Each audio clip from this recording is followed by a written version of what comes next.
Hello friends, welcome to all on my channel electric. आज हम लोग देखने वाले हैं operation of practical transformer when resistive load is connected to the secondary और output terminals of the practical transformer. अभी तक अगर आपने मेरे चैनल इलेक्ट्रिक को अगर सब्सक्राइब नहीं किया है और अगर बेल आइकन को अगर प्रेस नहीं किया है तो प्लीज चैनल को सब्सक्राइब कीजिए और बेल आइकन को प्रेस कीजिए ताकि चैनल के नोटिफिकेशन जो है वो सही वक्त पे सबसे जल्दी आप तक पहुंच सके। तो देखिए, विदाउट वेस्टिंग अ टाइम हम लोग स्टार्ट कर सकते हैं। अभी मुझे बस इतना बोलना है कि ये जो ट्रांसफॉर्मर लेक्चर सीरीज मैंने स्टार्ट की थी उसमें कुछ इंपॉर्टेंट वीडियोस ये वीडियो के पहले मैंने अपलोड किए थे, जैसे कि how to draw the phasor diagram, जो 2 पार्ट में किया था, पार्ट 1 पार्ट 2। उसके साथ साथ characteristic of ideal transformer, operation of ideal transformer with load and without load, characteristic of practical transformer, operation of practical transformer with load without load. ये कुछ important videos है ट्रांसफॉर्मर से रिलेटेड। अगर आपने अभी तक वो जो वीडियोस है वो अगर वॉच नहीं किए हैं और अगर उसके कंटेंट को स्टडी नहीं किया है तो ये रिक्वेस्ट है आपसे मेरी, प्लीज वो कंटेंट जो है उसको अच्छे से स्टडी कीजिए, वो पूरे वीडियोस को वॉच कीजिए। मैं पूरे ट्रांसफॉर्मर लेक्चर सीरीज का ही लिंक जो है वो डिस्क्रिप्शन में दे रहा हूं।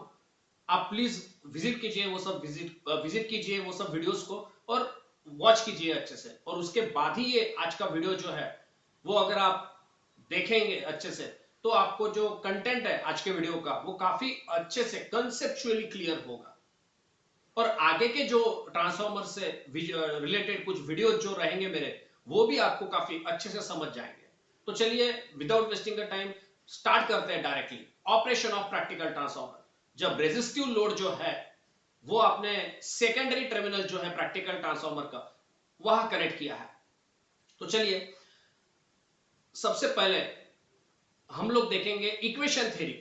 जैसे कि इससे पहले भी वीडियो जो मैंने बनाए थे उसमें पहले इक्वेशन थ्योरी ही मैं डिस्कस करता हूं, तो आज भी प्रैक्टिकल ट्रांसफॉर्मर का ऑपरेशन पढ़ते समय सबसे पहले हम लोग देखने वाले हैं इक्वेशन थ्योरी। उसमें पावर इक्वेशन और करंट इक्वेशन को हम लोग देखेंगे, पूरा एनालिसिस जो है वो देखेंगे और उसके बाद ही जो है हम लोग ऑपरेशन जो है वो सही मायने में स्टार्ट कर सकते हैं।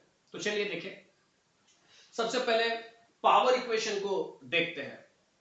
ट्रांसफॉर्मर जो है वो इनपुट में जो पावर, प्रैक्टिकल ट्रांसफॉर्मर इनपुट में जो पावर लेगा सप्लाई सिस्टम से, आप देखिए ये जो प्रैक्टिकल ट्रांसफॉर्मर है ये इनपुट साइड से, ये सप्लाई सिस्टम से जब इनपुट से पावर लेगा पी इन, तो उसमें से कुछ परसेंटेज ऑफ पावर जो है ये ट्रांसफॉर्मर खुद के कोर को मैग्नेटाइज करने के लिए यूज करेगा।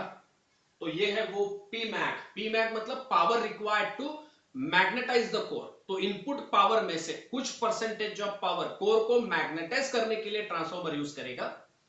कुछ पावर जो है वो लॉस को ओवरकम करने के लिए यूज करेगा, क्योंकि प्रैक्टिकल ट्रांसफॉर्मर अभी हम लोग देख रहे हैं तो लॉस से होगा ही। कितना होगा ये इंपॉर्टेंट नहीं है, 2% होगा, 3% होगा, जो भी होगा लॉस, लेकिन उसको ओवरकम करने के लिए इनपुट पावर में से कुछ परसेंटेज ऑफ पावर लगेगा।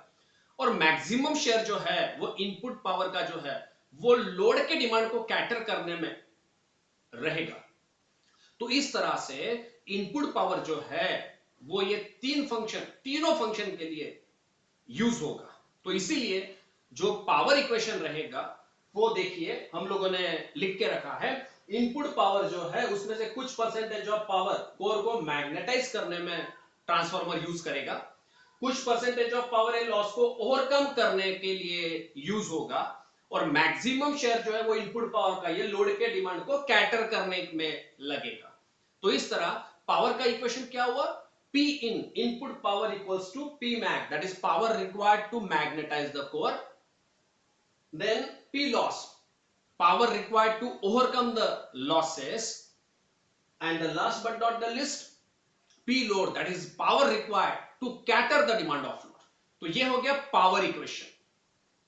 तो देखिए इससे पहले जो ऑपरेशन हम लोगों ने देखा आइडियल ट्रांसफॉर्मर का with load without load, practical transformer का भी हम लोगों ने देखा ऑपरेशन, लेकिन विदाउट लोड का देखा था।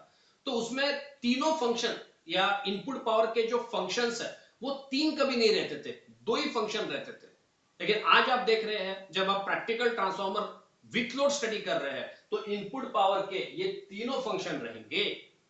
अब देखिए हम लोग आगे बढ़ते हैं करंट इक्वेशन के बारे में, क्योंकि आप लोगों को अच्छे से पता है अगर ट्रांसफॉर्मर में पावर इक्वेशन अगर आपके पास है तो आप उसका यूज करके करंट इक्वेशन लिख सकते हैं। तो किस तरीके से हम लोग लिखेंगे?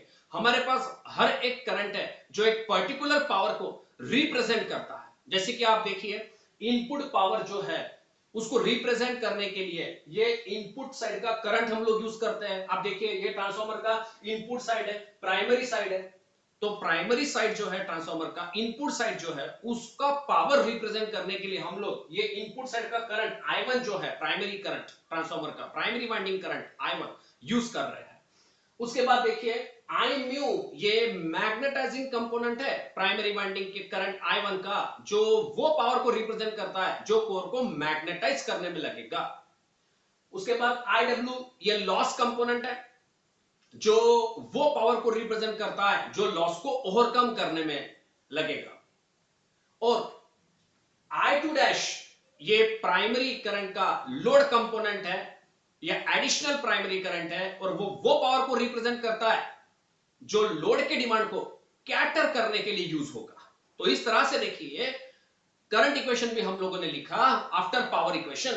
तो इस तरह से करंट इक्वेशन क्या हुआ, I1 जो है ट्रांसफॉर्मर का जो प्राइमरी साइड का करंट है उसके ये तीन कंपोनेंट हमने देखे, एक है I म्यू, एक है IW और एक रहेगा I2 डैश।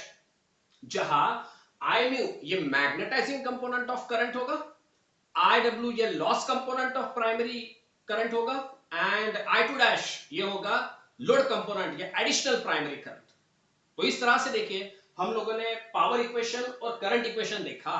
अब देखिए जब भी हम लोग फेजर डायग्राम ड्रॉ करेंगे और प्रैक्टिकल ट्रांसफॉर्मर को रिप्रेजेंट करेंगे बाय यूजिंग फेजर डायग्राम तो क्या होगा, आप जब I1 के वेक्टर को रिप्रेजेंट करोगे फेजर डायग्राम में तो वो कैसा रिप्रेजेंट करोगे, आपको पहले ये तीन वेक्टर के एडिशन लेना पड़ेगा, है ना। आपको I म्यू, IW और I2 डैश ये तीनों को वेक्टोरियली ऐड करना पड़ेगा, तब जाके आपको I1 मिलेगा। ये तो इक्वेशन तेरे से क्लियर हो रहा है। लेकिन देखिए कि इतना आसान होगा आपके लिए कि आप ये तीन वेक्टर को वेक्टोरियली ऐड कर डालो और आपको I1 मिल जाए? नहीं, इतना आसान नहीं है, क्योंकि आपने देखा है लॉ ऑफ पैरेललोग्राम मेथड से फेजर डायग्राम में हम जब रिजल्टेंट लेते हैं तो कोई भी दो वेक्टर का ही होता है। आप कोई भी दो वेक्टर को लॉ ऑफ पैरेललोग्राम मेथड से इजीली ऐड कर सकते हो और आपको रिजल्टेंट मिलेगा। लेकिन देखिए यहां पे तो आपको अभी तीन करंट्स आपके पास अवेलेबल है और उनको जब आप वेक्टोरियली ऐड करोगे तब जाके आपको I1 मिलेगा। तो यहां पे आपको डेफिनेटली प्रॉब्लम फेस करना पड़ेगा। तो इसीलिए यही रीजन है कि हम लोगों ने क्या किया हुआ है, ये जो तीन वेक्टर है उसको मर्ज किया है दो वेक्टर में। तो ये कैसा कर सकते हैं, बिल्कुल सिंपल है। हम लोग क्या करेंगे, I म्यू और IW जो है मतलब magnetizing component of primary current and loss component of primary current, इनको मर्ज करके हम लोग कंबाइनली लिखेंगे I नॉट ये क्या है, I नॉट ये नो लोड प्राइमरी करंट है। अब देखिए इससे पहले का जो लेक्चर था, वीडियो था, उसमें हमने देखा operation of practical transformer without load. तो उसमें हम लोगों ने देखा कि जब लोड कनेक्ट नहीं किया होता है तब भी इनपुट पावर के दो फंक्शन होते हैं, एक कोर को मैग्नेटाइज करना और दूसरा लॉसेस को ओवरकम करना। और फिर करंट के भी वही दो कंपोनेंट थे I म्यू और IW। तो I म्यू मतलब मैग्नेटाइजिंग कंपोनेंट ऑफ करंट और IW ये लॉस कंपोनेंट ऑफ करंट है। तो देखिए ये पावर ये करंट ये तो तब भी रहेंगे जब आप लोड कनेक्ट नहीं करोगे। तो इनको कंबाइनली मर्ज करके हम लोग I नॉट बोल सकते हैं। तो I म्यू प्लस IW को कंबाइनली हम लोग I नॉट बोल सकते हैं, नो लोड प्राइमरी करंट। क्योंकि हम लोग इसे इसीलिए बोल सकते हैं क्योंकि ये जो दो कंपोनेंट है प्राइमरी करंट के, ये जो दो कंपोनेंट है ये तो तभी भी रहेंगे जब लोड कनेक्ट आप नहीं करोगे। तो इसीलिए इन दोनों को कंबाइनली आप I नॉट लिख सकते हो। तो अगर मैं ऐसा करता हूं तो क्या होगा, I1 इक्वल्स टू इन दोनों को मर्ज करके I नॉट अगर आप लिख रहे हो तो ये plus I2 dash as it is रहेगा। तो इस तरह से अभी ये दो करंट को मैं वेक्टोरियली इजीली ऐड कर सकता हूं बाय लॉ ऑफ पैरेललोग्राम, ताकि मुझे I1 जो है वो इजीली मिल जाए।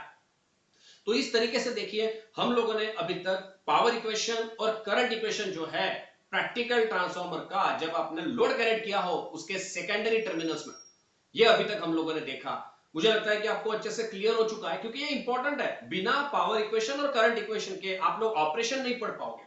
तो पहले इसीलिए हम लोगों ने इक्वेशन थ्योरी जो है वो पहले कंप्लीट की। अब जरा गौर से देखिए, हम लोग प्रैक्टिकल ट्रांसफॉर्मर जो है, अगर आपने लोड कनेक्ट किया है तो वोल्टेज ड्रॉप्स के बारे में देखेंगे, क्या वो होंगे या नहीं होंगे, होंगे तो कितने होंगे। तो ये सब देखना भी उतना ही इंपॉर्टेंट है। तो चलिए वो भी हम लोग देखते हैं।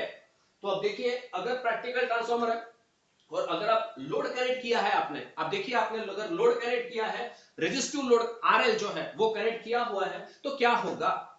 अब देखिए, अगर आपने रेटेड लोड कनेक्ट किया हो, सपोज आप अज्यूम करते हैं हम लोग कि हमने रेटेड लोड जो है ट्रांसफार्मर का वो सेकेंडरी साइड में कनेक्ट किया है और वो है रेजिस्टिव लोड आरएल, ये लोड रेजिस्टेंस होगा।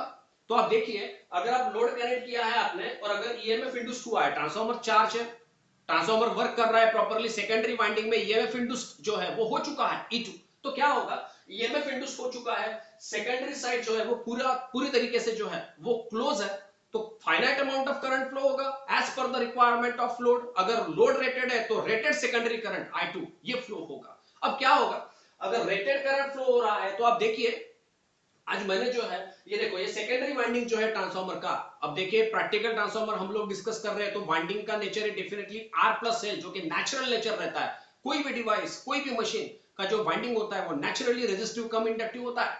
तो आप देखिए, ये जो सेकेंडरी वाइंडिंग है उसका रेजिस्टेंस हम लोगों ने लिया हुआ है R2, और ये जो सेकेंडरी वाइंडिंग है उसका रिएक्टेंस हम लोगों ने लिया हुआ है X2। तो R2 X2 ये सेकेंडरी वाइंडिंग का रेजिस्टेंस और रिएक्टेंस है। तो अब देखिए क्या होगा, ईएमएफ इंड्यूस होने के बाद अगर सर्किट क्लोज है और अगर I2 करंट फ्लो हो रहा है फाइनाइट अमाउंट का as per the requirement of load, तो क्या होगा, जब आपका वो करंट I2 ये रेजिस्टेंस में फ्लो होगा वाइंडिंग के और रिएक्टेंस में फ्लो होगा सेकेंडरी वाइंडिंग के, तो दोनों के वजह से, ओमिक नेचर के वजह से सेकेंडरी वाइंडिंग के वोल्टेज ड्रॉप होगा। आप देखिए, जब I2 ये R2 में फ्लो होगा तो I2 R2 ये रेजिस्टिव ड्रॉप होगा सेकेंडरी वाइंडिंग में, और सेम I2 करंट जब वाइंडिंग के रिएक्टेंस में फ्लो होगा तो I2 X2 ये रिएक्टिव ड्रॉप होगा। इसका मतलब ये है कि सेकेंडरी साइड जो है ट्रांसफार्मर का, उसमें ईएमएफ इंड्यूस हो जाने के बाद सर्किट क्लोज है, करंट फ्लो हो रहा है, इसीलिए वाइंडिंग के ही रेजिस्टेंस रिएक्टेंस के वजह से, वाइंडिंग के ही खुद के पैरामीटर्स में वाइंडिंग का ही वोल्टेज ये ड्रॉप होते हुए दिख रहा है। एक है रेजिस्टिव ड्रॉप और एक होता है रिएक्टिव ड्रॉप। तो इस तरह से देखिए वोल्टेज ड्रॉप्स हो रहे हैं, कंसिडरेबल वोल्टेज ड्रॉप हो रहे हैं, क्योंकि प्रैक्टिकल ट्रांसफार्मर है, रेटेड लोड कनेक्ट किया है। तो इस तरह से देखिए, अगर ड्रॉप्स हो रहे हैं तो क्या होगा, ईएमएफ इंड्यूस होने के बाद अगर यहां ड्रॉप हो रहा है R2 X2 में, तो क्या होगा, लोड को जो वोल्टेज मिलेगा वो थोड़ा कम मिलेगा, तो वो जो रहेगा लोड का वोल्टेज ये रहेगा अभी V2, और जो ईएमएफ इंड्यूस हुआ है वो है E2। मैंने एग्जांपल के लिए कुछ ऐसी नंबर ले लिए हैं ताकि अगर किसी को डाउट है तो क्लियर हो जाए फटाफट। अब देखिए, एग्जांपल मैंने लिया हुआ है, समझ लीजिए, आप अज्यूम कीजिए कि 100 वोल्ट इतना ईएमएफ इंड्यूस हुआ है, E2 ये 100 वोल्ट है।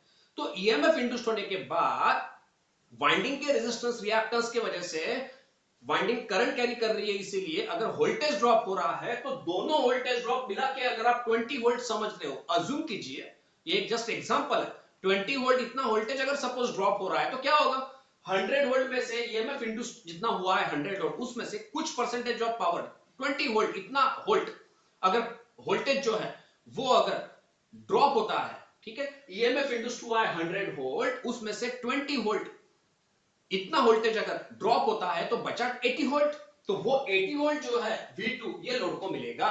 तो इस तरह से आपने देखा कि E2 और V2 इक्वल नहीं रह सकता, इसीलिए मैंने लिख के रखा है।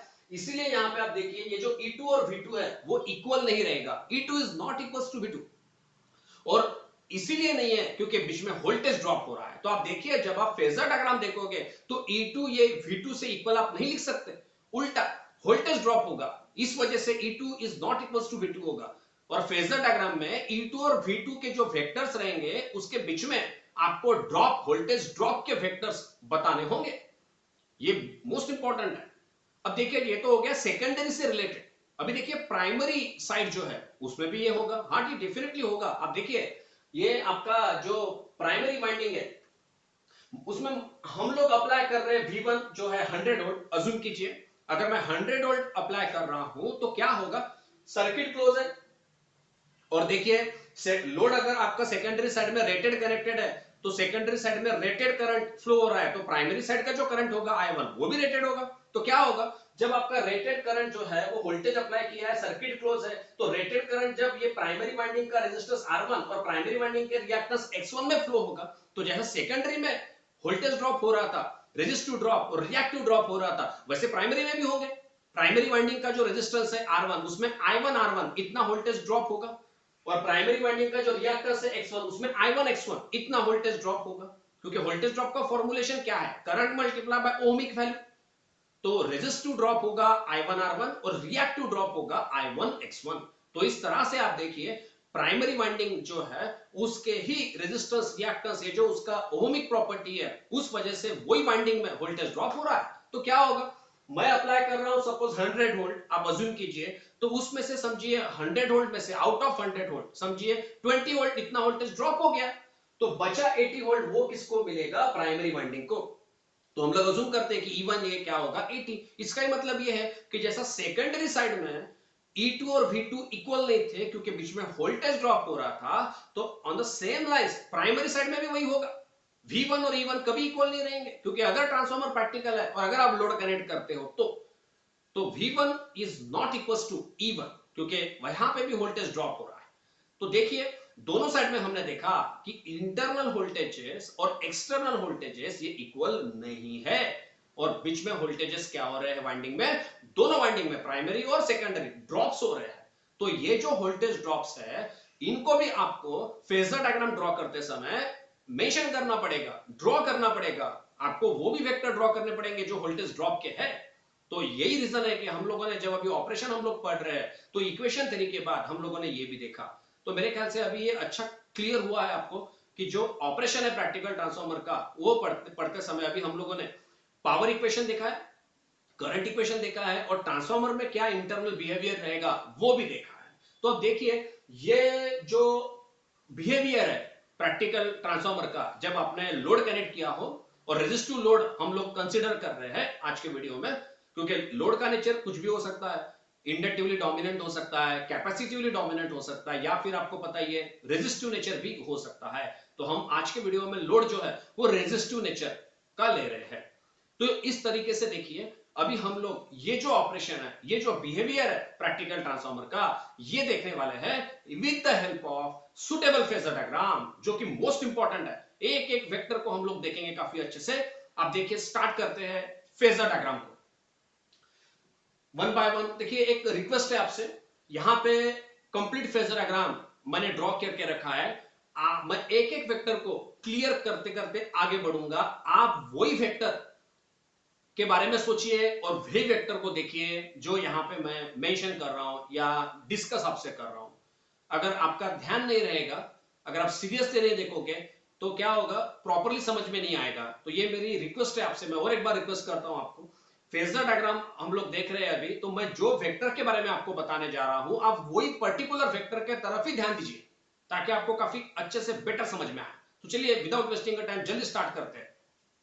सबसे पहले रेफरेंस लेते हैं, क्योंकि आप लोगों को पता है कि फेजर डायग्राम जो है वो जो वेक्टर से स्टार्ट होता है, जो फर्स्ट वेक्टर रहता है वो रेफरेंस वेक्टर हम लोग इसको बोलते हैं। और रेफरेंस वेक्टर करके हम कोई भी क्वांटिटी को ले सकते हैं, चाहे फिर वो वोल्टेज हो या करंट हो या आपका जो ट्रांसफार्मर का कोर है उसका अल्टरनेटिंग फ्लक्स क्यों ना हो, आप कोई भी क्वांटिटी को ले सकते हैं, लेकिन आप वो क्वांटिटी को रेफरेंस लो जो लेने से आपका फेजर डायग्राम इजीली कंसेप्चुअली आगे बढ़ सके, आपके आइडियाज धीरे धीरे क्लियर होते जाए और आपके पास एक कंसेप्ट हो, एक बेस हो, टेक्निकल बेस, ताकि आप फेजर डायग्राम को प्रॉपरली आगे बना सको। ये भी उतना ही इंपॉर्टेंट होता है। तो आप देखिए मैंने इससे पहले भी जब जब फेजर डायग्राम का जिक्र हुआ है तब तक आपको बताया है कि ट्रांसफार्मर में कोर जो है उसमें जो फ्लक्स रहता है वो एक ऐसी पहली और आखिरी का क्वांटिटी वो है अल्टरनेटिंग फ्लक्स जो प्राइमरी के दोनों साइड के लिए कॉमन है। आप देखिए कोर में जो फ्लक्स रहता है वो एक ही फ्लक्स है जो सेकेंडरी को वाइंडिंग के नंबर ऑफ टर्न्स N2 को लिंक करता है, तो उसमें EMF इंड्यूस होता है E2, और सेम फ्लक्स रिटर्न आके प्राइमरी वाइंडिंग को भी लिंक करेगा तो उसमें आपको EMF इंड्यूस मिलेगा E1। तो हम लोग ऐसा बोल सकते हैं कि फ्लक्स एक कॉमन पैरामीटर है, कॉमन क्वांटिटी है जो दोनों साइड के लिए कॉमन है, या फिर वो दोनों को प्रॉपरली डिफरेंशिएट कर सकता है। इसीलिए काफी लोग या फिर अगर आपको ऐसा लगता है कि फेजर डायग्राम आपके लिए काफी आसान हो, तो रेफरेंस जो है, ये मेरा सजेशन है कि फ्लक्स को ही लो आप। तो चलिए हमने वही किया है, आज भी फ्लक्स जो है वो हमने रेफरेंस लिया है, परफेक्टली हॉरिजॉन्टल लिया हुआ है। तो चलिए स्टार्ट करते हैं। तो देखिए ये आपका फ्लक्स का वेक्टर है। अब देखिए पहला वेक्टर मैं बताने जा रहा हूं, ये फ्लक्स फाई, ये आपका फर्स्ट वेक्टर है फाई, जो मैंने परफेक्टली हॉरिजॉन्टल लिया हुआ है क्योंकि वो रेफरेंस है। देखिए लिख के रखा है रेफरेंस, फ्लक्स से रेफरेंस है, तो परफेक्टली हॉरिजॉन्टल हम लोगों ने उसको लिया हुआ है। अब देखिए फ्लक्स को तो ले लिया आपने, लेकिन अभी डायग्राम आगे बढ़ते समय अभी देखिए ओरिस्टेड प्रिंसिपल सबसे पहले हम लोग यूज करेंगे। और ओरिस्टेड प्रिंसिपल क्या है आप लोगों को पता है, ओरिस्टेड प्रिंसिपल है electromagnetism. You cannot separate electricity from magnetism or magnetism from electricity. Both are the same thing. आप इलेक्ट्रिसिटी और मैग्नेटिज्म को सेपरेट नहीं कर सकते। जहां जहां इलेक्ट्रिसिटी है वहां मैग्नेटिज्म रहेगा ही, या जहां मैग्नेटिज्म है वहां इलेक्ट्रिसिटी आप जनरेट कर सकते हो। तो देखिए आप सेपरेट नहीं कर सकते, मतलब ये दोनों वेक्टर्स इलेक्ट्रिसिटी और मैग्नेटिज्म, ये कंसेप्ट को रिप्रेजेंट करने वाले दो वेक्टर्स, ये एक ही जगह पे इन फेज आपको बताने होंगे। इसका ही मैं बेनिफिट लूंगा क्योंकि मैंने फाई अभी आपको बताया है, तो फाई तो मैग्नेटिज्म हो गया कोर का। तो ऐसा आप एक क्वांटिटी बताइए जो इलेक्ट्रिसिटी होगा, डेफिनेटली आई म्यू रहेगा। हम लोगों ने अब भी देखा कि आई म्यू ये मैग्नेटाइजिंग कंपोनेंट है प्राइमरी वाइंडिंग करंट I1 का। अब देखिए प्राइमरी वाइंडिंग करंट I1 का आई म्यू ये मैग्नेटाइजिंग कंपोनेंट है करंट का, जो वो पावर को रिप्रेजेंट करता है जो कोर को मैग्नेटाइज करता है। तो हम लोग पावर तो वेक्टर डायग्राम में बताते नहीं है, तो डेफिनेटली क्या बताएंगे, वो करंट को बताएंगे जो पावर को रिप्रेजेंट करता है, मतलब डेफिनेटली आई म्यू बताओगे आप। तो आई म्यू ये इलेक्ट्रिसिटी हुआ और फ्लक्स ये आपका मैग्नेटिज्म। तो आप देखिए दोनों एक ही जगह पे रहेंगे फिर as per the principle of ओरिस्टेड। तो इसीलिए देखिए वेक्टर डायग्राम में आई म्यू ये इलेक्ट्रिसिटी हुआ और फ्लक्स जो है ये मैग्नेटिज्म। तो देखिए आई म्यू जो है वो इन फेज है फ्लक्स है। तो इस तरह से दो वेक्टर अभी तक हम लोगों ने देख लिए। तो सबसे पहले हम लोगों ने देखा रेफरेंस बनाया हमने फाई, और उसके बाद हमने आई म्यू को वही बताया जहां पे फाई है as per the principle of ओरिस्टेड। तो चलिए दो वेक्टर को कंप्लीट कर चुके हैं हम लोग। अब उसके बाद हम लोग यूज करेंगे हमेशा की तरह लेंस लॉ। लेंस लॉ हम यूज करेंगे ताकि हम E1 और E2 ये वेक्टर्स बता सके वेक्टर डायग्राम या फेजर डायग्राम में। तो कैसे बता सकते हैं, आप लोगों को अच्छे से पता है। E1 E2 ये रिस्पॉन्स है और फ्लक्स ये उसका कॉज, क्योंकि देखिए कोर में फ्लक्स है, इसीलिए सेकेंडरी वाइंडिंग जो है उसमें ईएमएफ इंड्यूस्ड होता है E2, और प्राइमरी वाइंडिंग में ईएमएफ इंड्यूस्ड होता है E1। तो E1 E2 ये आपका रिस्पॉन्स है और फ्लक्स से उसका कॉज। और ये दो जो क्वांटिटीज है उनको आप लेंस लॉ से रिप्रेजेंट कर सकते हैं। क्यों कर सकते हैं, क्योंकि लेंस लॉ में हेनरिच लेंस ने क्या बताया है कि ऑलवेज रिस्पॉन्स से कॉज को अपोज करता है। तो फिर E1 E2 ये रिस्पॉन्स है तो वो फ्लक्स को अपोज करेगा, बिल्कुल सिंपल है।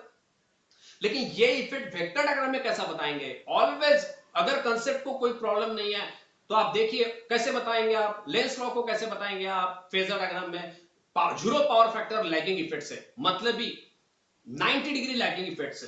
तो ये इशू आता है, किसको लैग बताया किसको लीड बताया, बिल्कुल सिंपल है।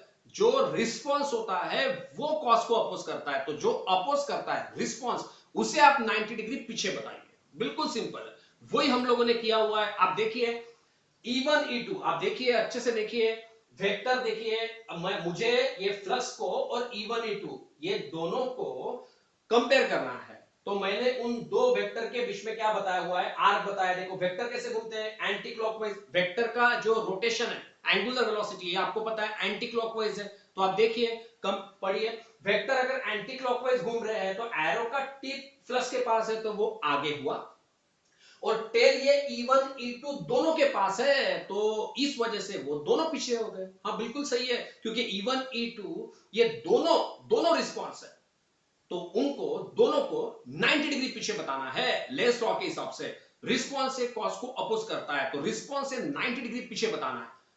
तो देखिए E1 E2 जो है वो हमने 90 डिग्री पीछे बताई है। आप देखिए अच्छे से ये 90 डिग्री है, आप देखिए इस तरह से देखिए एरो का टिप प्लस के पास है तो वो आगे हो गया, और जो टेल है वो E1 E2 के पास है तो वो पीछे हुआ।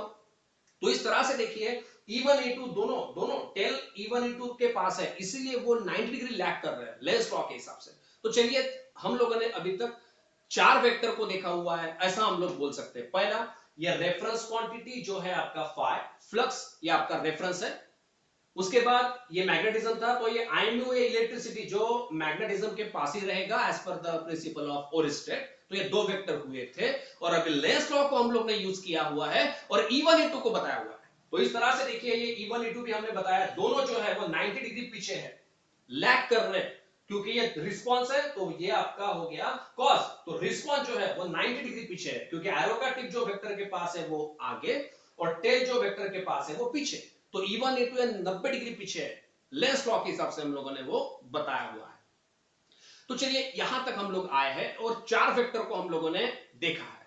अब देखिए, फ्लक्स ये मीडिएटर है, तो उसको सेंटर में हम लोगों को रखना है, ताकि उसके ऊपर पूरे प्राइमरी के वेक्टर्स और नीचे सेकेंडरी के वेक्टर्स को हम लोग बता पाए, ताकि फेजर डायग्राम काफी अच्छे से सामने जो व्यूअर्स है उनको क्लियर हो सके।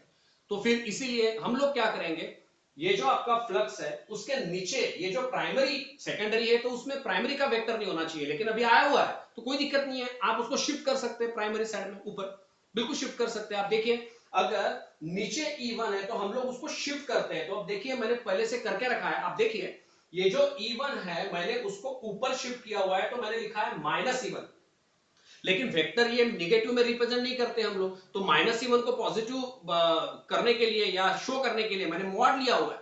तो आप देखिए, E1 जो है ये E1 का वेक्टर है, मैंने उसको शिफ्ट कर दिया ऊपर, तो ये लिखा है मैंने -E1।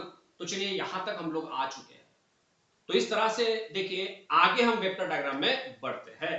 तो अभी देखिए, हम लोग एक वेक्टर काफी इजीली बता सकते हैं। अभी तक आपने E1 बता दिया है, तो देखिए अब लोग अभी जो है हम लोग बताने वाले हैं IW, लॉस कंपोनेंट। बिल्कुल आसान है, आप देखिए मैंने कुछ लिख के रखा है, आप देखिए यहां थोड़ा कॉन्सेंट्रेट कीजिए आप, ये काफी यूजफुल होगा आपके लिए। आप देखिए इस तरीके से, आप देखिए ट्रायंगल बनाया हुआ है मैंने। आप देखिए E1 प्राइमरी वाइंडिंग का, देखिए कैसा है, प्राइमरी वाइंडिंग के पास कितना वोल्टेज है, तो अभी V1 बोलने से नहीं चलेगा, आज एक्चुअल वोल्टेज बताइए जो वाइंडिंग कैरी कर रहा है। तो आप देखिए, प्राइमरी वाइंडिंग कौन सा वोल्टेज कैरी कर रहा है, E1। V1 नहीं है, V1 तो आपने अप्लाई किया हुआ है, लेकिन वाइंडिंग के पास जो है वो क्या है, E1। तो देखिए, वाइंडिंग का वोल्टेज जो है वो है E1, और प्राइमरी वाइंडिंग का करंट I1, जिसका कंपोनेंट आप अभी बताने जा रहे हो IW ये क्या है, लॉस कंपोनेंट है। प्राइमरी वाइंडिंग करंट I1 का वो एक लॉस कंपोनेंट है। तो अब देखिए, प्राइमरी वाइंडिंग का वोल्टेज हुआ एक्चुअली E1, और उसका जो प्राइमरी वाइंडिंग का जो टोटल करंट है I1, उसका एक छोटा सा कंपोनेंट आप अभी बताने जा रहे हो IW। तो देखिए मैंने लिख के रखा है, लेकिन IW ये लॉस कंपोनेंट है। तो आप क्या कर सकते हैं, ये आपका वोल्टेज हुआ प्राइमरी वाइंडिंग का एक्चुअल वोल्टेज, देखिए E1, और प्राइमरी वाइंडिंग का करंट I1 का एक कंपोनेंट IW जो अभी आप बताने जा रहे हो वो लॉस कंपोनेंट। तो वाइंडिंग तो R+L टाइप की है, लेकिन अगर आप लॉस कंपोनेंट IW बता रहे हो, तो देखिए वाइंडिंग का कौन सा नेचर रिस्पॉन्सिबल होता है लॉस के लिए, रेजिस्टिव नेचर। डेफिनेटली R+L ये जो नेचर है वाइंडिंग का, उसमें से रेजिस्टिव नेचर हम लोग यूज कर सकते हैं लॉस कंपोनेंट को शो करने के लिए फेजर डायग्राम में। तो हमने वही यूज किया हुआ है, इसलिए नेचर में क्या लिख के रखा है, R। तो आप देखिए, आप लोगों को इससे पहले भी हम लोगों ने वीडियोस में देखा है कि रेजिस्टिव नेचर अगर है किसी सर्किट का, तो डेफिनेटली करंट और वोल्टेज ये इन फेज बताते हैं। अगर कोई सर्किट ये रेजिस्टिव है तो current is in phase with voltage रहता है। तो आप देखिए, E1 ये वोल्टेज हो गया, और IW ये करंट जो आप अभी बताना जा रहे हो। तो नेचर रेजिस्टिव क्यों लिया है वाइंडिंग का, जबकि वाइंडिंग ये R+L है, लेकिन फिर भी आपने R क्यों लिया हुआ है, क्योंकि आप लॉस कंपोनेंट बता रहे हो। तो इसीलिए current is in phase with voltage रहेगा, तो इसीलिए IW वही रहेगा जहां पे E1 है। तो मैंने वही बताया, आप देखिए, ये देखिए IW हम लोगों ने यहाँ पे बताया हुआ है, तो IW वही बताया, वहीं पे बताया हुआ है जहां पे E1 है। अब देखिए, IW loss component IW is in phase with E1, current is in phase with E1, ये देखो इसके हिसाब से बताया हुआ है। तो इस तरह से IW भी हुआ। अब देखिए, यहां पे करंट इक्वेशन को जरा कॉन्सेंट्रेट कीजिए। हम लोगों ने अभी भी देखा है कि IW और IMU इनको आप वेक्टोरियली ऐड करोगे तो आप I0 लिख पाओगे। तो हम लोगों ने लॉ ऑफ पैरेललोग्राम मेथड से वही किया हुआ है। आप देख सकते हैं, आप जस्ट फैक्टोरियली ये दो वेक्टर को ऐड कीजिए तो आप I0 लिख सकोगे उसको। तो हम लोगों ने वही किया है। देखिए, ये IMU है, तो हमने IMU से पैरेलल एक वेक्टर यहां इमेजिनरी लाइन से मैंने बनाया हुआ है, और IW ये जो वेक्टर है उससे पैरेलल यहां एक इमेजिनरी लाइन से वेक्टर बनाया हुआ है। तो ये जो आपका रिजल्टेंट रहेगा वो डेफिनेटली क्या रहेगा, आई नॉट। इस तरह से ये दोनों वेक्टर को हमने ऐड किया तो क्या मिला है, आई नॉट मिला हुआ है। तो इस तरह से देखिए हमने आई नॉट भी बना के रखा है। तो चलिए यहां तक हम लोग आए हुए हैं। अभी हम लोग बढ़ते हैं फेजर डायग्राम में आगे। तो देखिए अभी सेकेंडरी साइड की तरफ आते हैं। पहले यहां के कुछ वेक्टर्स हम लोग पढ़ेंगे और फाइनली फिर प्राइमरी साइड के वेक्टर्स। तो धीरे धीरे step by step phasor diagram आगे बढ़ेगा। तो अब देखिए कैसा होगा। अभी हम लोग बताएंगे V2। तो अब देखिए V2 को कैसा बताएंगे। हमने क्या किया हुआ है, E2 तक हम लोग आए थे। अब देखिए जहां E2 है वहीं पे हम लोग V2 नहीं बता पाएंगे, क्योंकि देखिए ना तो उनका मैग्नीट्यूड सेम है, ना वो इन फेज रहेंगे। क्योंकि देखिए E2 और V2 अभी सेम वैल्यू नहीं रहेंगे, क्योंकि बीच में वोल्टेज ड्रॉप हो रहा है। अब आप वेक्टर को भी एक जगह पे नहीं बता पाओगे। V2 ये लोकेशन वाइज ये डिफरेंट वेक्टर होगा, E2 ये लोकेशन वाइज एक डिफरेंट वेक्टर है। और वो दो वेक्टर के बीच में आपको वो वेक्टर बताने हैं जो ड्रॉप्स के हैं। क्योंकि आप देखिए E2 और V2 इक्वल क्यों नहीं है, क्योंकि बीच में ड्रॉप हो रहा है। तो आपको फेजर डायग्राम में भी वही चीज बतानी है। तो हम लोगों ने वही किया हुआ है। तो सबसे पहले मैंने अज्यूम किया है V2 को। आप देखिए E2 तक हम लोग आए थे। अभी हमने क्या किया हुआ है, ये जो वेक्टर है V2, ये देखिए आप बना के रखा है मैंने पहले से, ये अज्यूम किया हुआ है। आप सिर्फ V2 को ही देखिए, मैं V2 के बारे में ही बता रहा हूं। V2 को अज्यूम किया हुआ है, मैं बार बार बता रहा हूं, V2 को अज्यूम किया हुआ है। मेरे पास E2 था, मैंने V2 को अज्यूम कर लिया, लेकिन मैंने वही अज्यूम नहीं किया जहां पे E2 है वहीं पे V2 नहीं लिखा, क्योंकि नहीं है, वैल्यू भी सेम नहीं है और जहां तक लोकेशन भी सेम नहीं रहेगा। इन फेज आप नहीं बता पाओगे, क्योंकि उल्टा आपको E2 और V2 ये दो वेक्टर के बीच में ड्रॉप्स, वोल्टेज ड्रॉप वाले वेक्टर्स बताने हैं। तो इस वजह से E2 का वेक्टर तो पहले से बन चुका था हमारा, इसीलिए मैंने ये जो वेक्टर लिया हुआ आप देखिए V2, ये जो V2 का वेक्टर है वो आप देखिए मैंने बना के रखा है यहां पे, वो अज्यूम किया हुआ है मैंने।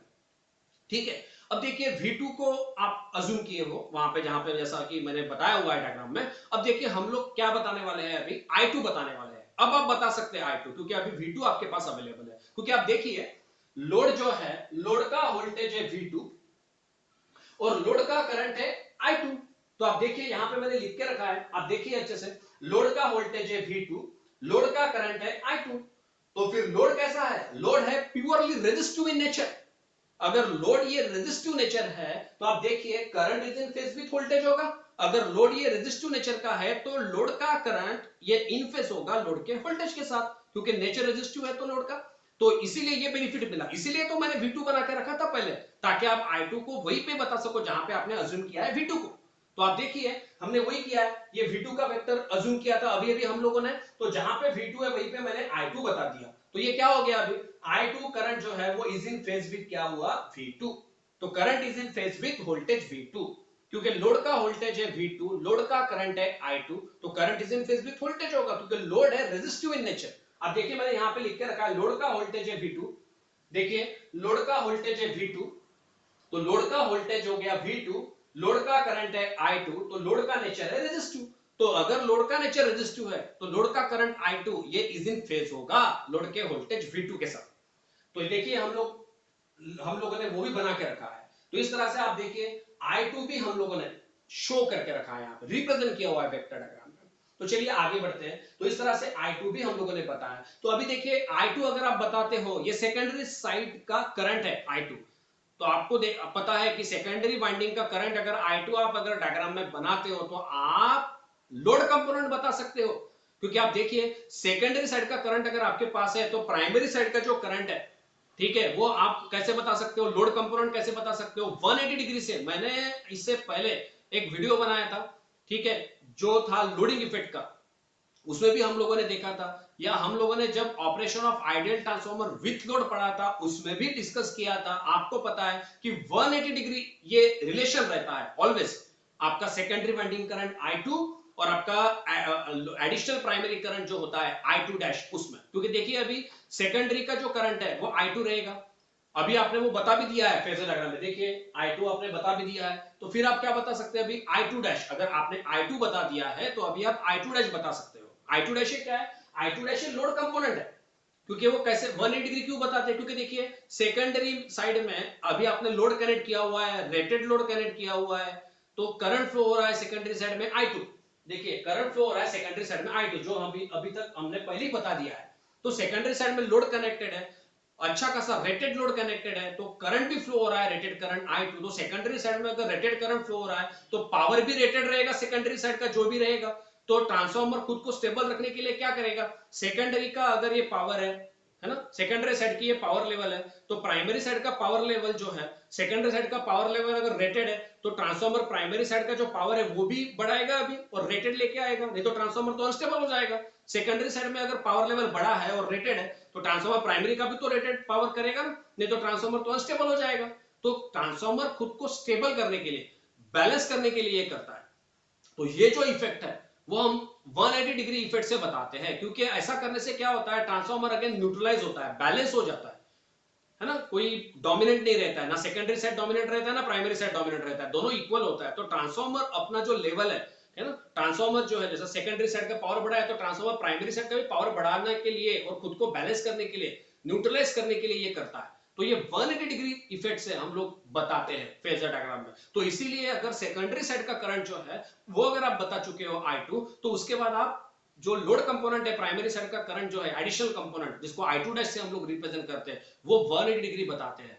आप फ्री में बता सकते हो, बिल्कुल फ्री में मिल गया, ऐसी है। अगर I2 अगर आपके पास है तो बस उसका 180 डिग्री लीजिए, I2 डैश मिल जाता है। तो हम लोगों ने वही किया है, I2 आप लोगों ने बताया तो देखिए हमने I2 को देखिए 180 डिग्री जो है वो क्या बताया हुआ है, I2 डैश, बिल्कुल इजी है।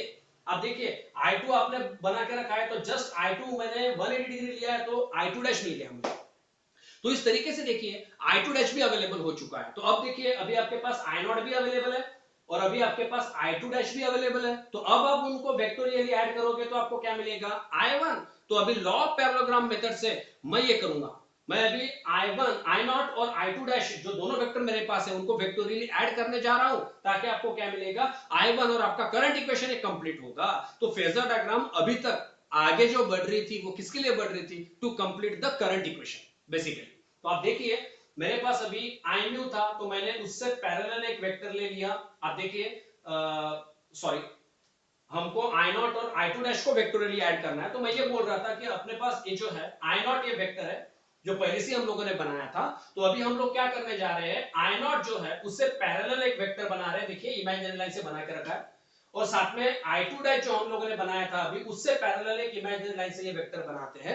अब इस तरह से I0 और I2 डैश इनका आप लोग क्या करोगे, रिजल्टेंट लोगे तो क्या मिलेगा, I1।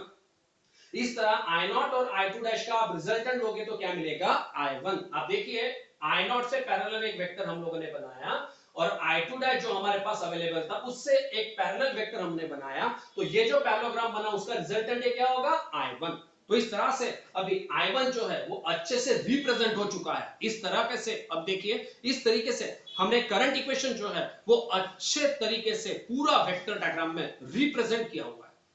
ठीक है, अब सिर्फ क्या बचा हुआ है, देखिए अब बचे हैं वोल्टेज ड्रॉप्स।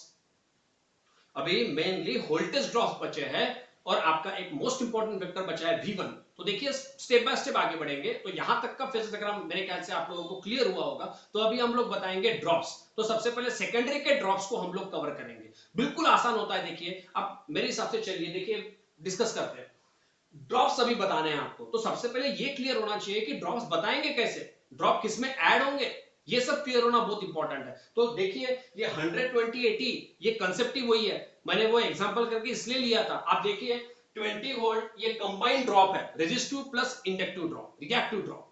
तो वो ड्रॉप जो है 20 वोल्ट कंप्लीट ड्रॉप, वो आप 80 में ऐड करोगे तो 100 वोल्ट मिलेगा। इसका ही मतलब क्या है कि ये जो दोनों ड्रॉप है I2R2 और I2X2 है ना, जो रेजिस्टेंस में जब करंट फ्लो होता है तो रेजिस्टिव ड्रॉप होता है, और सेम करंट I2 जो है वो जब रिएक्टेंस में फ्लो होता है तो रिएक्टिव ड्रॉप होता है। तो ये दोनों ड्रॉप मिला के 20 वोल्ट एग्जांपल में लिया है आपने। तो मैं ये बोल रहा हूं कि ये जो ड्रॉप्स है आपके दोनों, वो किस में ऐड करोगे आप, डेफिनेटली आप किस में ऐड करोगे, 20 को 80 में ऐड करोगे ना, तब जाके तो 100 आपको मिल सकेगा ना। तो 20 ये 80 में ऐड करना है ताकि आपको 100 मिले। इसका टेक्निकल मीनिंग क्या है, टेक्निकली जाओ, टेक्निकल मीनिंग क्या है कि 20 वोल्ट जो कि वोल्टेज ड्रॉप्स है कंबाइनली रेजिस्टिव और रिएक्टिव, ये आपको 80 में ऐड करना है। मतलब ड्रॉप 80 में ऐड करना है, मतलब ही क्या करना है, ड्रॉप किस में ऐड करना है, V2 में ऐड करना है। तो अगर आपके पास V2 है तो आप उसमें बस ड्रॉप ऐड कर दीजिए दोनों, ताकि ड्रॉप्स को आप रिप्रेजेंट कर पाओ। तो हमने वही किया है। तो देखिए कैसा आप कर सकते हैं वो देखिए, यहां पे आप देखिए कॉन्सेंट्रेट कीजिए बना के है, V2 आपके पास अवेलेबल है, अब देखिए ये जो वेक्टर है V2 ये अवेलेबल है आपके पास। तो देखिए सबसे पहले हम लोग रेजिस्टिव ड्रॉप ऐड करते हैं और बाद में रिएक्टिव ड्रॉप ऐड करते हैं। कभी भी देखिए रेजिस्टिव ड्रॉप पहले ऐड कीजिएगा, बाद में रिएक्टिव ड्रॉप।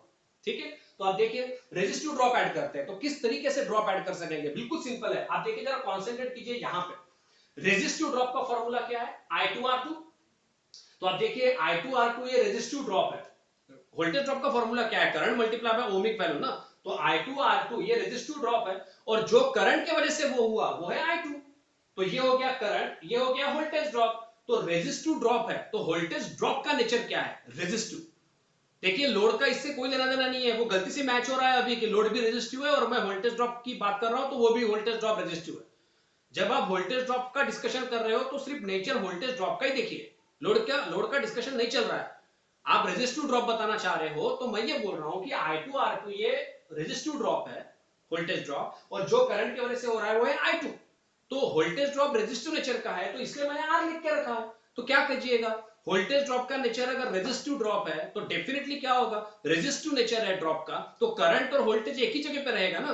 तो ये बिल्कुल सिंपल है। तो आपके पास I2 है ना, तो ये करंट है तो आप वोल्टेज ड्रॉप वहीं पे बताइए जहां पे I2 है। सिंपल है बिल्कुल। तो आप देखिए अपने पास I2 था, देखिए ये I2 का वेक्टर है, V2 का वेक्टर जहां पे वहीं पे I2 का वेक्टर था, मतलब I2 आपके पास अवेलेबल था पहले से। तो जहां पे I2 है वहीं पे आप वोल्टेज ड्रॉप भी बताइए ना I2R2, क्योंकि करंट और वोल्टेज ड्रॉप ये एक ही जगह पे होगा क्योंकि नेचर वोल्टेज ड्रॉप का रेजिस्टिव है। तो हम लोगों ने वही किया है, जहां पे I2 है, जहां पे I2 है वही वेक्टर को मैंने आगे एक्सटेंड कर लिया और क्या बताया है I2R2, जो कि आपका रेजिस्टिव वोल्टेज ड्रॉप है। तो रेजिस्टिव वोल्टेज ड्रॉप जो है, रेजिस्टिव वोल्टेज ड्रॉप जो है वो वहीं पे है जहां पे करंट का वेक्टर है। रादर एक ही वेक्टर है वो जो मैंने सामने एक्सटेंड करके बनाया है सिर्फ। तो आप देखिए I2 जो करंट है और वो जो वोल्टेज ड्रॉप है I2R2 जो ये करंट की वजह से हुआ वो एक ही जगह पे है। तो current is in phase with voltage drop, क्योंकि वोल्टेज ड्रॉप का नेचर क्या है, रेजिस्टिव। तो इस तरह से देखिए V2 जो है, वो जो वेक्टर है V2 का, उसमें अभी कौन सा ड्रॉप ऐड हुआ है, I2R2। क्योंकि V2 जो वेक्टर है उसके उसमें ही आपने ये वेक्टर बनाया है सामने I2R2, तो वो उसमें ऐड हो गया। इस तरीके से आप टेक्निकली समझ सकते हो। तो इस तरीके से देखिए I2R2 ये जो रेजिस्टिव ड्रॉप है, वोल्टेज ड्रॉप है, वो अभी भी मैंने ऐड कर दिया। किसमें ऐड कर दिया है, आप देखिए V2 में ऐड कर दिया है। क्योंकि देखिए आपको दोनों ड्रॉप ये V2 में ही ऐड करने हैं, तो अभी आपने रेजिस्टिव ड्रॉप ऐड किया। तो शायद किस तरीके से किया ये समझ में आ गया होगा आपको। तो इस तरीके से देखिए ये जो आपका रेजिस्टिव ड्रॉप है ये V2 के सामने बनाया है तो ये V2 में ऐड हो गया है, बिल्कुल सिंपल है। तो इस तरह से रेजिस्टिव ड्रॉप आप लोगों ने बताया हुआ है। अब हम लोगों को बताना है रिएक्टिव ड्रॉप। ठीक है, तो अब देखिए कैसे बताएंगे। रिएक्टिव ड्रॉप को भी उसी तरीके से बनाया जा सकता है, लेकिन आप पहले ट्रायंगल बना लीजिए। अब देखिए I2H2 ये आपका क्या है, ये आपका रिएक्टिव ड्रॉप है। I2H2 ये आपका रिएक्टिव ड्रॉप है। रिएक्टिव ड्रॉप का भी फॉर्मूला क्या होगा, current multiply by reactance X2। तो ये रिएक्टिव ड्रॉप होगा, कौन से करंट की वजह से हुआ, I2 ये करंट की वजह से हुआ है। तो ये करंट और ये आपका वोल्टेज ड्रॉप, तो कैसा होगा, अब नेचर आपको लिखना पड़ेगा। तो जो रिएक्टेंस है, रिएक्टिव ड्रॉप बता रहे हैं, तो वाइंडिंग का जो रिएक्टेंस है वो क्या रहता है, ऑलवेज इंडक्टिव रिएक्टेंस रहता है। कैपेसिटर की कहां से बात आ गई यहाँ पे, कैपेसिटर का कोई इश्यू नहीं है। नेचुरल कोई भी वाइंडिंग जो होती है उसका जो इंडक्टर है तो रिएक्टेंस तो इंडक्टिव रिएक्टेंस ही होगा ना, तो एल ही लिखूंगा मैं। तो इस तरीके से हमने यहाँ पे एल क्यों लिखा है वो समझ में आ गया होगा, क्योंकि ये रिएक्टेंस जो है वो इंडक्टिव रिएक्टेंस है। रेजिस्टिव ड्रॉप को आप अलग से बता चुके हो, अभी आप रिएक्टिव ड्रॉप बता रहे हैं और ये रिएक्टेंस इंडक्टिव रिएक्टेंस है। अगर इंडक्टिव रिएक्टेंस है तो करंट तो 90 डिग्री पीछे होगा ना, क्योंकि जैसा रेजिस्टिव में हम लोग करंट वहीं पे बताते हैं जहां पे वोल्टेज है। तो इंडक्टिव रिएक्टेंस अगर आप बता रहे हो, सेपरेटली इंडक्टिव रिएक्टेंस बता रहे हैं आप, रेजिस्टेंस अलग से बता दिया आपने, तो अभी सिर्फ इंडक्टर की ही बात चल रही है। इंडक्टिव रिएक्टेंस के वजह से जो इंडक्टिव ड्रॉप हो रहा है, रिएक्टिव ड्रॉप, उसकी बात चल रही है। तो 90 डिग्री बताओ करंट को, क्योंकि जब इंडक्टिव ड्रॉप है तो करंट 90 डिग्री पीछे होगा या फिर वोल्टेज 90 डिग्री आगे, एक ही बात है। तो अब देखिए हमने वही किया हुआ है। मेरे पास ये वेक्टर था जो I2 का भी बोल सकते हैं आप, V2 का भी बोल सकते हैं या I2R2 का भी बोल सकते हैं। तो मैंने सेम वेक्टर को अगेन आगे एक्सटेंड किया हुआ है, आप देख सकते हैं इमेजिनरी लाइन से। तो उसको मैंने I2 बोला है, क्योंकि देखिए आप I2 भी बोल सकते हो, V2 भी बोल सकते हो, I2R2 भी बोल सकते हो। तो मुझे I2 लिखना था तो मैंने I2 लिखा है। तो अब देखिए आप लोगों को क्या बताना है कि ये जो आपका करंट है वो 90 डिग्री पीछे है। तो अभी करंट तो मेरे पास पहले से ही बनाया हुआ है तो मैं तो उसको पीछे नहीं बता पाऊंगा। तो इस एक ही बात है ना, करंट 90 डिग्री पीछे बताना है तो वोल्टेज को 90 डिग्री आगे बताइए आप।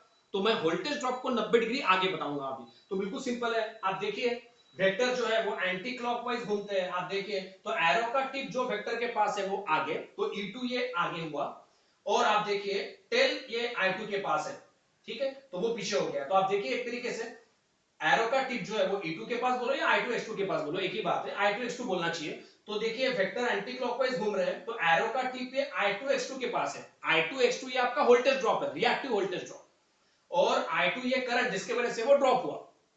तो मैं ये बोल रहा था कि करंट 90 डिग्री पीछे बताना है तो वोल्टेज को 90 डिग्री आगे बताते हैं, क्या फर्क पड़ता है। तो आप देखिए एरो का टिप ये वोल्टेज ड्रॉप के पास है तो वो आगे हो गया, और टेल ये करंट के पास है तो वो पीछे हो गया 90 डिग्री। आप देखिए इस तरीके से क्या हुआ, हम लोग बता पाए I2 X2।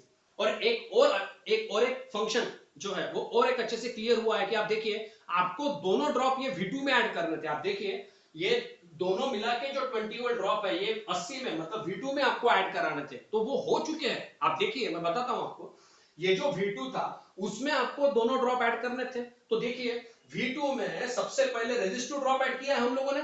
देखिए V2 में सबसे पहले रेजिस्टिव ड्रॉप ऐड किया हमने, I2 R2 ये रेजिस्टिव ड्रॉप था आपका, और वो खत्म नहीं हुआ तो कौन सा ड्रॉप आप लोगों ने बनाया हुआ है, रिएक्टिव ड्रॉप। तो इसका मतलब क्या है, ये रेजिस्टिव ड्रॉप और ये रिएक्टिव ड्रॉप ये कंबाइनली V2 में आपने ऐड किया है, तो आपको क्या मिलेगा, इधर E2 मिलेगा। तो इस तरीके से देखिए E2 यहां पे क्यों बताया हुआ है ये भी शायद आपको क्लियर हुआ होगा। मैं और एक बार बताता हूं, ये दोनों ड्रॉप जो है मिला के 20 ये 80 में ऐड करने थे, V2 में ऐड करने थे, ताकि आपको E2 मिल जाए, 100 मिल जाए। 100 कब मिलेगा, E2 कब मिलेगा, जब आप 20 को 80 में ऐड करोगे। तो ड्रॉप जो है 20 वोल्ट वो V2 में ऐड करना था ताकि आपको E2 मिल जाए।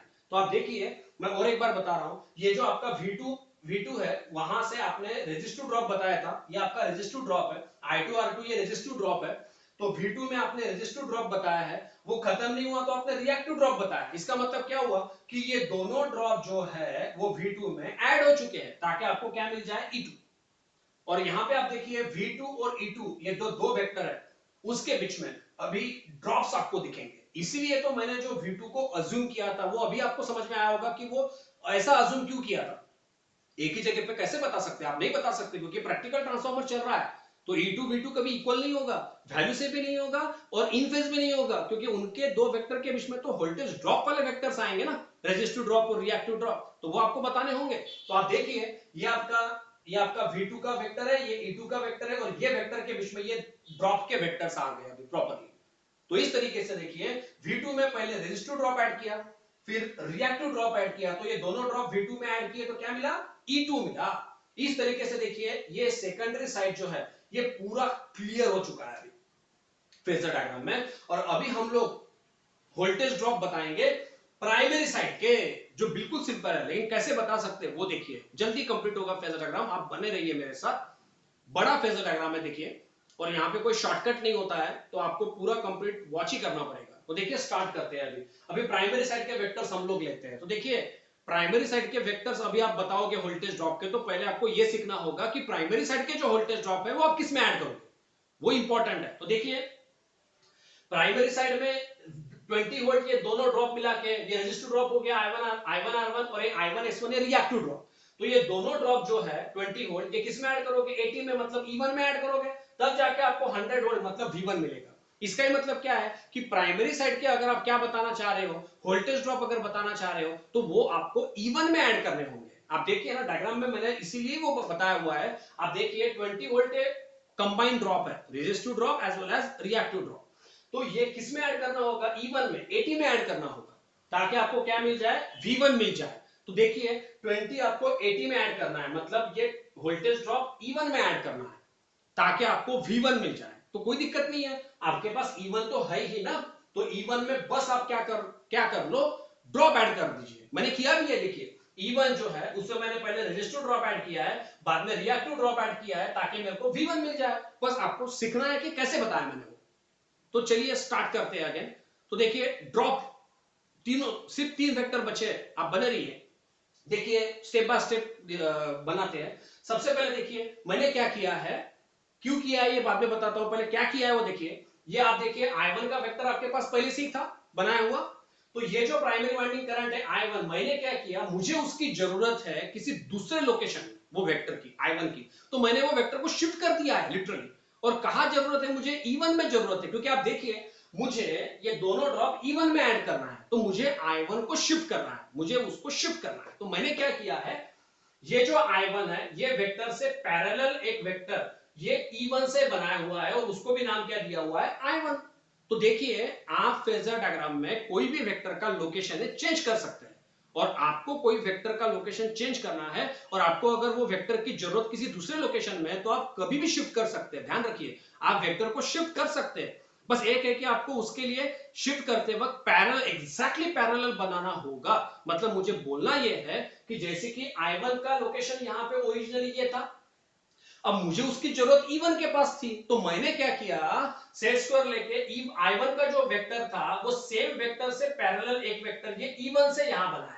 तो ये I1 देखिए और ये I1 देखिए ये पैरेलल है। तो ऐसा क्यों किया, क्योंकि मुझे उसकी जरूरत वहां थी E1 के पास, इसलिए मैंने शिफ्ट कर दिया उसे। तो पैरेलल बनाना होगा अगर शिफ्ट करना है तो इस तरीके से देखिए आप समझिए कि मैंने ये I1 पहले बना के रखा है पूरा, ठीक है। अब देखिए एक एक वोल्टेज ड्रॉप कैसे बनाते हैं, I1 को बना के रखा है, शिफ्ट किया। अब देखिए यहां कॉन्सेंट्रेट कीजिए। अब देखिए I1 R1 ये रेजिस्टिव ड्रॉप है प्राइमरी साइड का। अब देखिए I1 R1 ये रेजिस्टिव ड्रॉप है प्राइमरी साइड का, और कौन से करंट की वजह से हुआ, I1। तो रेजिस्टिव ड्रॉप है तो नेचर रेजिस्टिव होगा। तो क्या कीजिएगा आप, I1 आपने बना के रखा था, अभी अभी शिफ्ट किया था आपने, तो I1 आपने शिफ्ट किया था, तो जहां पे करंट है वहीं पे आप वोल्टेज ड्रॉप बना लीजिए अभी, क्योंकि नेचर आपका वोल्टेज ड्रॉप का रेजिस्टिव है। तो रेजिस्टिव नेचर का अगर आप वोल्टेज ड्रॉप बता रहे हो तो करंट जिसके वजह से वो वोल्टेज ड्रॉप हुआ है और वो वोल्टेज ड्रॉप ये एक ही जगह पे होगा, इन फेज होगा। तो काफी सिंपल था ये तो इस तरीके से देखिए आपने अभी भी ये I1 बना के रखा था, तो जहां पे I1 था वहीं पे आपने क्या बताया है, I1 R1 बताया मैंने। अब देखिए ये I1 मैंने बना के रखा था, ये देखो इमेजिनरी लाइन से यहां तक बना के रखा था मैंने I1, तो जहां पे I1 है वहीं पे मैंने रेजिस्टिव ड्रॉप बता दिया। तो क्या हो गया, रेजिस्टिव ड्रॉप जो है वो इन फेज है करंट के साथ, करंट, या फिर आप ऐसा बोल सकते हैं current I1 is in phase with its resistive voltage drop I1 R1। अब देखिए करंट I1 ये वहीं पे जहां पे उसका वोल्टेज ड्रॉप I1 R1 है, जो वो करंट I1 की वजह से हुआ है। तो ये तो काफी सिंपल था। इस तरीके से देखिए अभी ऐसा हुआ है कि हमने E1 में रेजिस्टिव ड्रॉप ऐड कर लिया है I1 R1। तो ड्रॉप ये E1 में ही ऐड करना है आपको। आप देखिए आपका जो ड्रॉप है, दोनों ड्रॉप रेजिस्टिव और रिएक्टिव दोनों ड्रॉप E1 में ही ऐड करना है, 2080 में ही ऐड करना है। तो ड्रॉप E1 में ही ऐड करना था। तो अभी E1 से अभी एक ड्रॉप कंप्लीट हो चुका है I1 R1, इसीलिए तो मैंने करंट को शिफ्ट किया था। अगर मैंने करंट को शिफ्ट नहीं किया होता और फिर I1 अगर यहां है और यहीं पे अगर मैं I1 R1 अगर मैंने बता दिया होता तो क्या होता, ऐड मेरे को E1 में करना था तो वो नहीं बनता था फिर। बिल्कुल सिंपल है, क्योंकि आपको ड्रॉप जो है वो E1 में करना था, इसीलिए तो मैंने ये I1 को पहले शिफ्ट कर लिया, E1 जहां पे वहीं पे शिफ्ट कर लिया पैरेलल निकाल के, ताकि ये करंट जहां पे वहीं पे मैं अगर ड्रॉप लिख सकूं, voltage drop, current is in phase with resistive drop, तो फिर वो ऐसा दिखे कि ये ड्रॉप जो है वो E1 में ऐड हुआ है, इसीलिए वो करंट शिफ्ट किया था मैंने। तो चलिए एक ड्रॉप तो हो चुका है रेजिस्टिव ड्रॉप, अब उसमें आपको ऐड करना होगा रिएक्टिव ड्रॉप। तो उसको किस तरीके से कर सकते हैं वो देखिए। तो रिएक्टिव ड्रॉप के लिए बिल्कुल सिंपल सेम ट्रायंगल आप बनाइए। रिएक्टिव ड्रॉप का फॉर्मूला होगा I1x1 current multiply by ohmic value, ये है रिएक्टिव ड्रॉप, और जो करंट की वजह से वो ड्रॉप हुआ वो है I1। तो ये करंट हुआ और ये आपका वोल्टेज ड्रॉप। तो आप देखिए रिएक्टेंस का नेचर अगेन इंडक्टिव रिएक्टेंस है वो, तो डेफिनेटली वोल्टेज ड्रॉप का नाम इंडक्टिव ड्रॉप। तो इंडक्टिव ड्रॉप है तो करंट 90 डिग्री पीछे बताइए आप, क्योंकि रेजिस्टिव ड्रॉप को तो आप अलग से बता चुके हो, तो अभी आप सिर्फ इंडक्टिव ड्रॉप पर ही कॉन्सेंट्रेट कर रहे हो। तो इंडक्टिव ड्रॉप है, प्योरली इंडक्टिव ड्रॉप, तो करंट 90 डिग्री पीछे रहेगा ना, इंडक्टिव है तो प्योरली ड्रॉप, तो करंट 90 डिग्री पीछे बताना है।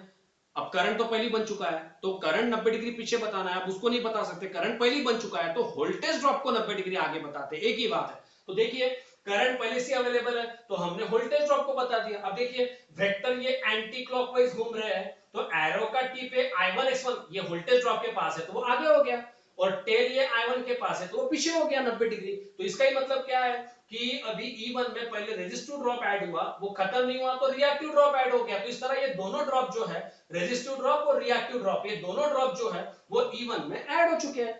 तो इस तरह से E1 जो है 80 वोल्ट, उसमें दोनों ड्रॉप 20 वोल्ट ये ऐड हो चुके हैं। तो अभी आपको क्या मिलना चाहिए, फिर V1 मिलना चाहिए, क्योंकि 20 वोल्ट दोनों ड्रॉप अगर 80 में ऐड हो चुके हैं, E1 में ऐड हो चुके हैं, तो अभी आपको क्या मिलना चाहिए, 100 मिलना चाहिए। 20 80 में ऐड होने के बाद क्या मिलता है, 100 ही मिलता है। V1 ही मिलता है। तो देखिए ये जो E1 है उसमें पहले रेजिस्टिव ड्रॉप ऐड किया, फिर रिएक्टिव ड्रॉप ऐड किया, तो क्या मिलेगा? V1 का वेक्टर मिलेगा।